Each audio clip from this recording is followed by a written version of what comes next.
एक बार की बात है, एक आदमी के जीवन में सिर्फ दुख ही दुख थे। वह जो भी काम करता, उस बेचारे का वह काम पूरा ही नहीं होता। घर में आता तो घर में क्लेश बना रहता। किसी से कोई मदद मांगता तो कोई उसकी मदद नहीं करता। ऐसा लगता था कि चारों तरफ से उसके ऊपर दुख का पहाड़ टूट पड़ा है। उसे समझ नहीं आ रहा था कि मैं इन दुखों से कैसे पार पाऊं। वह दिन रात यही सोचता रहता था कि अपने दुखों से छुटकारा कैसे पाना है। इसी कारण से वह रात में सो भी नहीं पाता था। उसकी आंखों के नीचे बड़े बड़े काले घेरे बन गए थे, जो इस बात का प्रतीक थे कि वह आदमी कितना दुखी है और कितना चिंतित है। कभी कभी तो उसके मन में आत्महत्या करने के भी ख्याल आते थे, लेकिन अपने परिवार की चिंता करके वह यह कदम नहीं उठा पाता। वह इतना दुखी हो गया कि उसने निर्णय किया कि वह इन दुखों से छुटकारा पाकर ही रहेगा। इसके लिए चाहे उसे कितनी ही मेहनत करनी पड़े, कुछ भी करना पड़े, चाहे अंगारों पर चलना पड़े, लेकिन इन दुखों से छुटकारा हासिल करके रहेगा। ऐसे ही एक दिन उसने अपने मित्र से पूछा कि मैं अपने जीवन को कैसे सुधारें। उसके मित्र ने उसे बताया कि तुम किसी बाबा के पास जाओ। बाबाओं के पास ऐसा मंत्र होता है जिससे सारे दुख मिट जाते हैं, जीवन खुशियों से भर जाता है और धन संपदा भी हासिल होती है। तुम किसी ऐसे बाबा को ढूंढ लो, बस तुम्हारा काम बन जाएगा। उस आदमी के मन में यह बात पूरी तरह से पक्की बैठ गई कि कोई बाबा ही मेरा दुख दूर कर सकता है, और इसीलिए उसे किसी भी बाबा के बारे में पता चलता तो वह उस बाबा के पास पहुंच जाता। उस बाबा को अपनी समस्या बताता और उससे उसका समाधान पूछता और कहता कि बाबा मैं कुछ भी करने के लिए तैयार हूं, लेकिन मेरी इन समस्याओं से मुझे छुटकारा दिला दीजिए। आप जो कहेंगे मैं वह करूंगा, लेकिन मेरे जीवन को सुधार दीजिए। बाबा उसे कुछ टोने टोटके बताते थे करने के लिए, और बदले में दान दक्षिणा ले लेते थे कि यह टोना टोटका करने के बाद तुम्हारे घर में सुख शांति बनी रहेगी। बस इस टोटके को पूरी विधि के साथ करना। वह आदमी घर लौटकर पूरी विधि के साथ टोने टोटके करने लगा, लेकिन बहुत टोने टोटके करने के बाद भी उसके जीवन में कुछ बदलाव नहीं आया। इसके विपरीत उसका जीवन और ज्यादा दुखी हो गया। जो भी बाबा उसे टोना टोटका देता था, वह बदले में उससे दान दक्षिणा लेता था, जिससे उसका धन भी धीरे धीरे खत्म हो रहा था। इससे उसके जीवन में दुख और ज्यादा बढ़ गया। तब उसे लगा कि बाबाओं के पास जाने से तो मेरे जीवन में दुख कम होने की वजह बढ़ते ही जा रहे हैं, तो मुझे क्या करना चाहिए?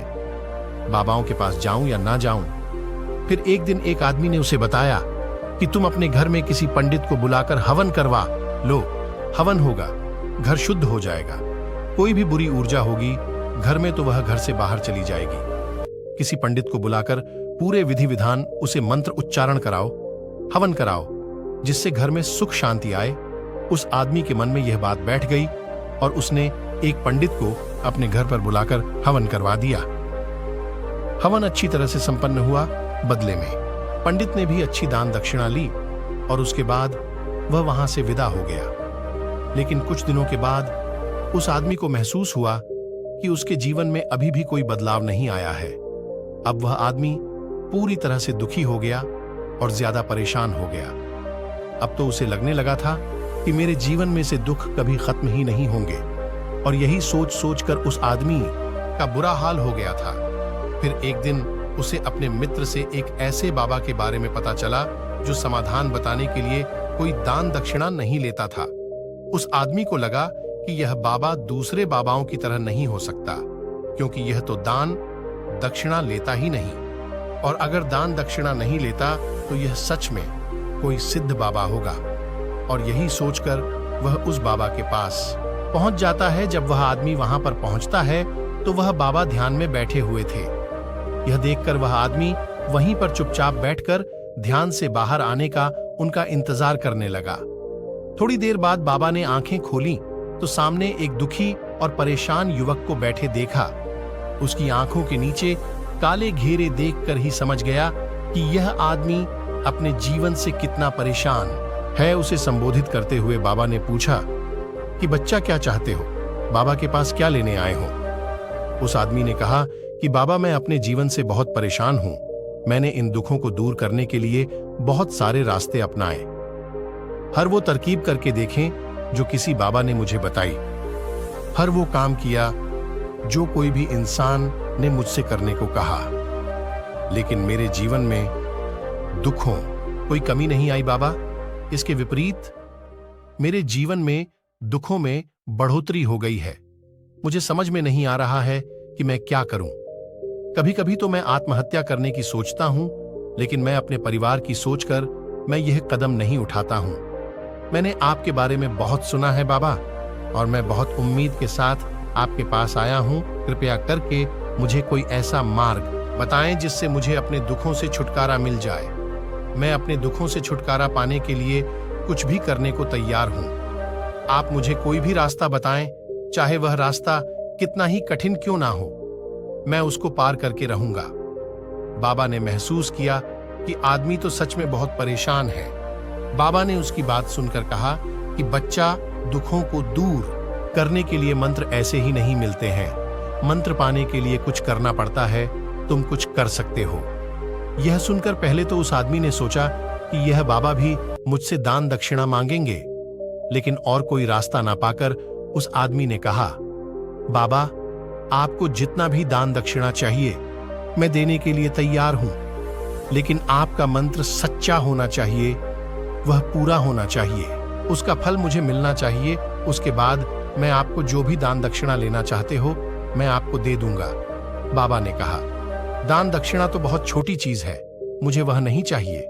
इस पर वो आदमी सोच विचार करके बोला, तो बाबा, मैं अंगारों पर भी चलने के लिए तैयार हूं, आप मुझे बस आज्ञा दीजिए।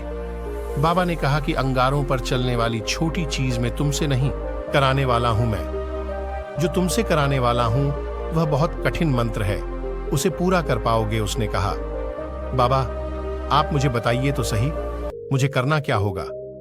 मैं कुछ भी करने के लिए तैयार हूं। इस पर बाबा ने उसे कहा कि यहां से जब तुम अपने घर जाओ तो रास्ते में अपने मन में यह दोहराते जाना कि मैं सुखी हूं, मैं सुखी हूं। बार बार अपने मन में यही दोहराना और याद रहे, जुबान पर यह नहीं आना चाहिए, यह सिर्फ मन में दोहराना है। यह सुनकर वो आदमी बोला, बाबा, बस इतनी सी बात, यह तो मैं चुटकी बजाते कर लूंगा, लेकिन इससे होगा क्या? बाबा बोले कि इस मंत्र को करके तो देखो, वैसे भी तुमने इतने बाबाओं के मंत्र किए हैं, तो इस मंत्र को भी करके देख लो। उस आदमी ने सोचा कि बाबा कुछ दान दक्षिणा तो ले नहीं रहे हैं, और छोटा सा मंत्र है, इसे तो मैं कर ही लूंगा। वो बोला, ठीक है बाबा, मैं यह मंत्र जरूर करूंगा। और वो आदमी यह कहकर वहां से चलने लगा। लेकिन जैसे ही वह चलने लगा, पीछे से बाबा ने बोला कि बच्चा, एक बात याद रखना, जब तुम यह मंत्र अपने मन में दोहराना तो तुम्हारे मन में बंदर के विचार नहीं आने चाहिए, बंदर का ख्याल भी नहीं आना चाहिए, तो ही यह मंत्र सिद्ध होगा। आदमी बोला, मुझे तो आज तक बंदर का कोई विचार नहीं आया, तो अब क्यों आएगा? आप चिंता मत करिए बाबा, मैं बस मन में यही दोहराऊंगा कि मैं सुखी हूं, मैं सुखी हूं। इसके अलावा बंदर का कोई भी विचार मेरे मन में नहीं आएगा। यह कहकर वह आदमी वहां से चल देता है। वह अपने मन में मैं सुखी हूं, मैं सुखी हूं, यह दोहराता हुआ थोड़ी दूर ही चला था कि उसके मन में अचानक बंदर का ख्याल आ गया। बंदर का ख्याल एक बार आया और चला भी गया, लेकिन उस आदमी ने सोचा, आज तक तो मुझे बंदर का कोई भी विचार नहीं आया, यह आज बंदर का विचार क्यों आ गया? और ऐसे करके उसने उस बंदर के विचार को पकड़ लिया और यह भूल गया कि मुझे क्या मंत्र दोहराना है, और वह बंदर के बारे में सोचने लगा।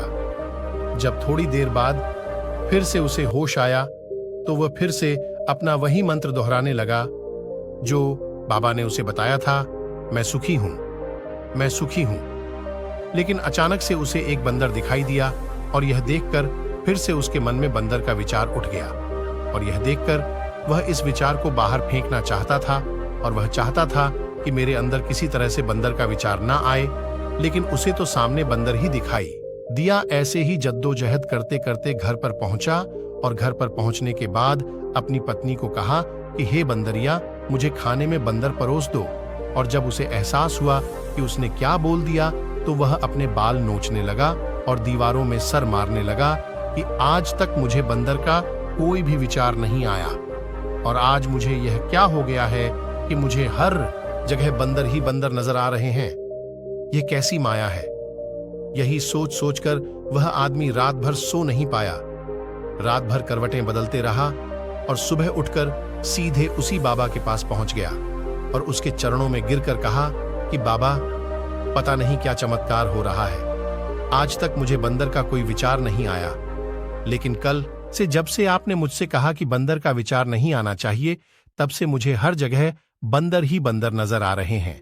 उस आदमी ने कहा कि बाबा, मुझे तो आपके पीछे पेड़ पर बैठा बंदर केले खाते हुए दिखाई दे रहा है। ये हो क्या रहा है बाबा? यह सुनकर बाबा हंसने लगे।